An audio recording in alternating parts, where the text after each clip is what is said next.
working beautifully.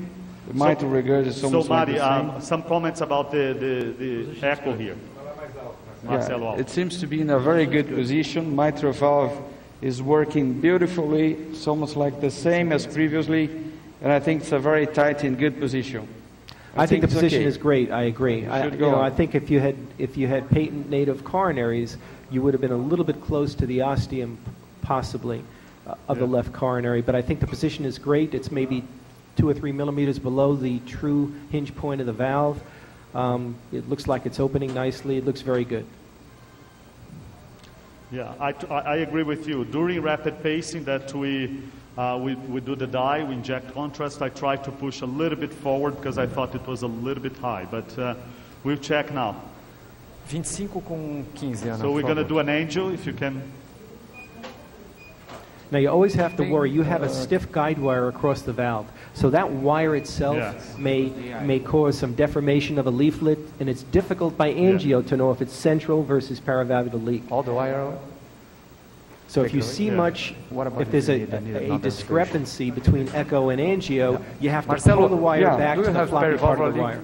Yeah, trivials.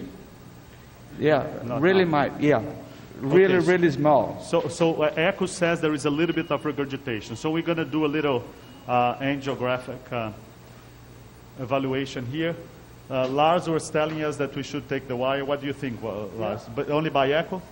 Yeah, the echo is really nice, and it's a very mild paravalvular leakage, and I think what you have there is maybe a central leakage because of the wire. Right. Yeah. Yeah. So we can do without the wire. Can you appreciate the scene now? We see the echo, yes. You see there is a little smoke coming to the ventricle, but not very much. It's not very impressive. I still tell you I have trouble assessing severity. But yeah, it's perivalvular. I mean, it looks to me like almost like mild. It has that really look small. of central. Paravalvular leak looks different. It's central, much more I don't see effect. too much. So this looks more like a little central AR, maybe exacerbated by the stiff wire. Close to the left coronary artery. Okay, so let's take the wire out if you all agree, and then we can do another, perhaps final injection to appreciate. But even that also, Mari, I think the position is not bad. The position's really excellent. Yeah. It really turned out to be perfect. The axial height of this device is 17 millimeters. So you always have to be aware of the anatomy of these devices in order to place them. So this is a beautiful result. I can tell you the gradient will be 0 hemodynamically. They always are. That's really not an issue. You don't see any flaring of the scaffold. It looks nice. The position is free of the mitral valve, free of the coronary artery, so it's in a perfect position. And there's what I would call, maybe trace paravalvular leak. So it's in a very good category. Okay, so we're going to repeat without the wire now. Are you ready? We're ready. Another scene. Let's go. Yeah. You see there is a little bit of paravalvular leak. Yeah. So what about doing another post-dilation here? Yeah, so this is the thing. If we believe that there's I mean, of course, you can go ahead and do it. We like to do it with the deployment balloon. Now that you've removed the wire in the balloon, it becomes a little trickier because you've got to rewire this device, you've got to make sure that you're central, and then sizing the balloon is not so easy when you use a conventional balloon for post-dilatation. So when we do post-dilatation, we almost always will use a deployment balloon. No, but I think in this case, I think the decision to do another inflation is correct. That degree of AI.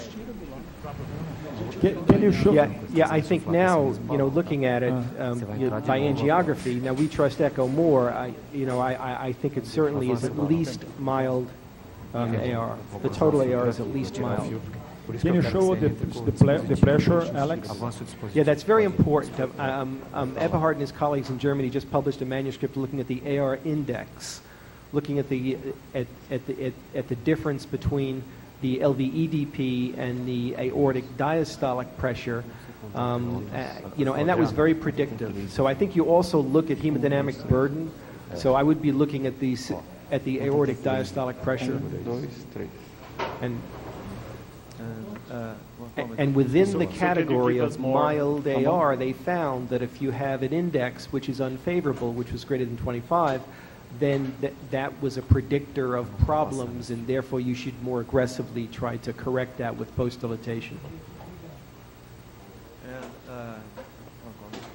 And I think in this case, Tem que ser montado do lado, tá? it would be good to see the diastolic pressure of the aorta. Because I think it's a very acceptable result.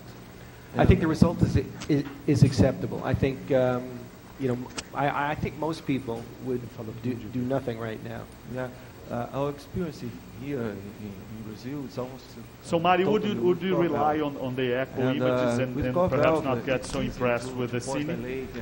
And to get a bigger diameter. I think it's not the same with the Edwards valve. Always have to, yeah. The only thing I would have done, you know, I think crossing was nice. You have to be sure that you've crossed the valve. Yeah. So you have to check it in an orthogonal view when you do this, before you blow up the balloon, because you could conceivably prolapse the wire into the paravalvular space. When you do the post-dilatation, you should always favor the ventricle, so be a little bit more towards the ventricle, because you don't want to flare the outlet. You want to really dilate the inlet, which is the subannular space. That's exactly what you don't want to do. And you always have to do it with pacing. You can never not do it with pacing. You have to be very careful with the pacing. You have to, because you can pull the valve out. It's got to be with pacing. Um pouquinho mais baixo, You have to be careful placing, and it's got to be distally located, because you see the tips of the outlet are now slightly flared. And what you can do is you can trade paravalvular for central AR if you flare it too much. Marty, what do you think of the position of the So we just finished some post-dilatation here, Marty, and we're going to hear what Marcelo has in the echo. Marcelo, is it better? Yeah, it's better. I think that we have almost like a trivial aortic regurg. It seems to be still very prothetic. It's a posterior trivial aortic regurg. But I think it's lesser than previously. I think it's better than previously. Okay, I mean, so usually a little bit of you can, improvement, with Marty. post-dilatation, reduce the paravalvular leak. There are some situations where there's so much commissural calcium where you can't displace it, but I think that I think this looks good. Did you put additional volume into the balloon? No. Yes, that's exactly what we did. Now I'm going to do a control angio. Pode ir. Yeah, you know, you still see a little bit, but you know, by echo, much better now. Yeah, I think you've done as much as you can do. I wouldn't do any more here. I think this is a good result. Can you transmit echo images to the audience? I think it's an acceptable result. Yeah.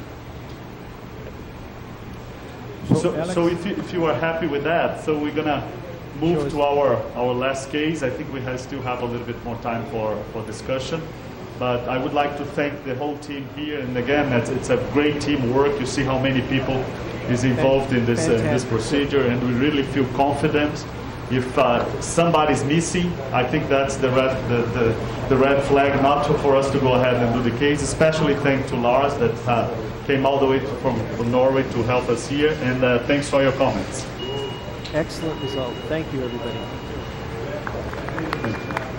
So if you can, so what he would do now is he would unflex the catheter, so it's now straight as he brings it back.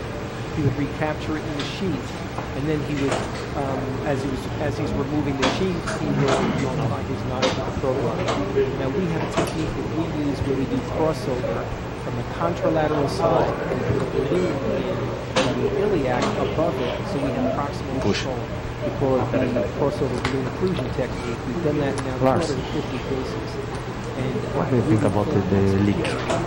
Would you inflate a little bit more? In my opinion, it's trivial. Trivial, okay. So you're not concerned about this? But it's much safer, much safer. But I have to applaud them. This was good technique and, you know, a very, interesting case. congratulate my Brazilian cousins. Ah, tem que desinsuflar o balão, senão ele não vai entrar, Adriano. Aqui, ó. Que eu pus aquele extra.